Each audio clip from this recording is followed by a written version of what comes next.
आज हम सीखेंगे रिलेटिव साइज फैक्टर एनालिसिस, जिसकी मदद से हम फोरेंसिक ऑडिट के अंदर ये आइडेंटिफाई कर सकते हैं कि कोई भी transaction outside normal course of the business हुआ है कि नहीं हुआ है। तो आज हम समझेंगे कि भाई आरएसएफ का एप्लीकेशन किस हिसाब से एक्चुअली होता है डेटा के अंदर। तो आप देखिए, ये हमारे पास कुछ रिकॉर्ड्स है। टेंजिबल असेट्स एक एंटिटी ने परचेस किया हुआ है, जिसका रिकॉर्ड्स हमारे पास है।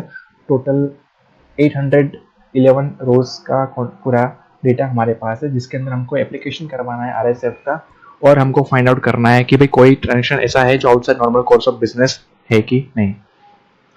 सबसे पहले आरएसएफ को एप्लीकेशन करने से पहले हमें कुछ फिल्टर्स लगाना पड़ता है, शॉर्टिंग करना पड़ता है डेटा को। तो हम जो नेट अमाउंट फिल्टर लगाएंगे पूरे डेटा के ऊपर, और फिल्टर लगाने का शॉर्टकट है अल्टर ए टी, राइट। और उसके अंदर नेट अमाउंट जो होता है, उस नेट अमाउंट के अंदर हम डालेंगे फिल्टर लार्जेस्ट टू स्मॉलेस्ट, और नेम ऑफ पार्टी के अंदर फिल्टर लगाना है ए टू जेड। शॉर्टिंग कर दिया तो अब हमारे पास लिस्ट आ गया, लिस्ट ऑफ पार्टीज, राइट। और उसके सामने जो अमाउंट है वो हाईएस्ट टू लोएस्ट के फॉर्म में आ गया हुआ है, राइट। नाउ अब हम फॉर्मूला अप्लाई करेंगे। फॉर्मूला अप्लाई करने के लिए हमें लिखना है if is equal to above party is equal to below party. जो पार्टी ऊपर वाली रो में है, क्या वही पार्टी सेम है नीचे वाली रो में? एंड इफ यस देन जो नेट अमाउंट के कॉलम में high value divided by low value, right. अगर ई वैल्यू ट्रू नहीं होती है तो जस्ट हमको मैसेज दे कि ये लास्ट ट्रांजैक्शन है, और या फिर न्यू ट्रांजैक्शन है, राइट। और इस ब्रैकेट को खत्म कर देते हैं। ओके, सो ये हमारे पास आया आंसर 1.12। इसका मतलब ये होता है कि जैसे कि यहाँ पर 13 फरवरी में एंटिटी ने हमसे परचेस किया था 7,55,766 का, और उसके बाद जो उन्होंने सेकंड ऑर्डर दिया था वो 845 का है। कितना? 845 का, जिसका 1.12 times of the previous order. अब इसको मैं थोड़ा यहाँ पर आपको एप्लीकेशन करके बता देता हूँ। देखिए, एक नॉर्मल क्रोनोलॉजी है एंटिटी की कि लास्ट परचेस से अभी जो परचेस किया वो यहाँ पर 1.82 आपको दिख रहा है, राइट। उसके बाद 1.29, 1.40, मतलब ये कोई मेजर वेरिएशन नहीं है। सिर्फ यहाँ पर मेजर वेरिएशन हुआ था 3 times of the previous purchase, right. तो जिसमें अगर ऐसा वेरिएशन 7 टाइम्स से ज्यादा होगा ना, वो हम आइडियली जो 7 टाइम्स से ज्यादा रेशियो होगा उसको हम सिलेक्ट करेंगे for the purpose of investigations, right.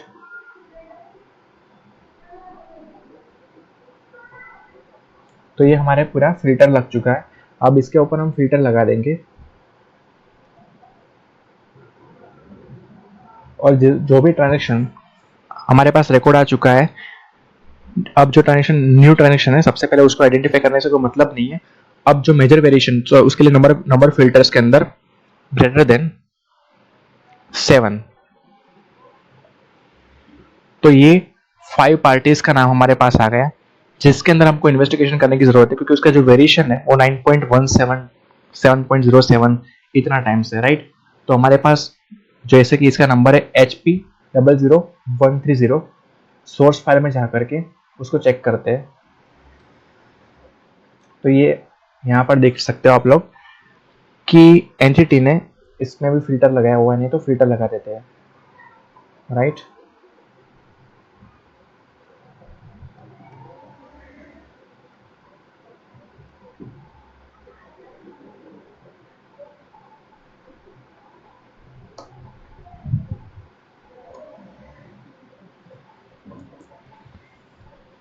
तो यहाँ पर देख सकते हो, देखिए 47,624 की एंटिटी ने परचेस किया, लेकिन उससे पहले उन्होंने जो ऑर्डर दिया था वो सिर्फ 5,000 रुपीज का था।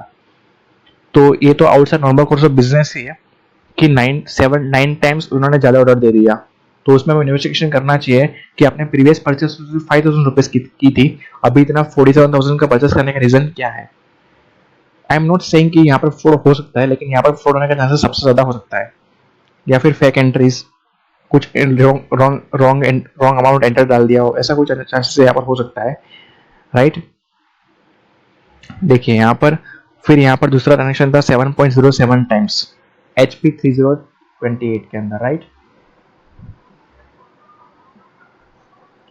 यहाँ पर आप देखिए 2,33,767 और प्रीवियस परचेस कितनी थी, सिर्फ 26,000 रुपए की, और 2 lakh. It is major variations, right. यहाँ पर कुछ ना कुछ चांसेस तो है कुछ गलत होने का, तो इसका इनवॉइसेस वगैरह, कंफर्मेशन थर्ड पार्टी का, वो आप मंगवा सकते हो, राइट। तो RSF हमको अल्टीमेटली यहाँ पर आप देख सकते हैं 23.4D का वेरिएशन है HP 00400 के अंदर, राइट। तो आप देखिए यहाँ पर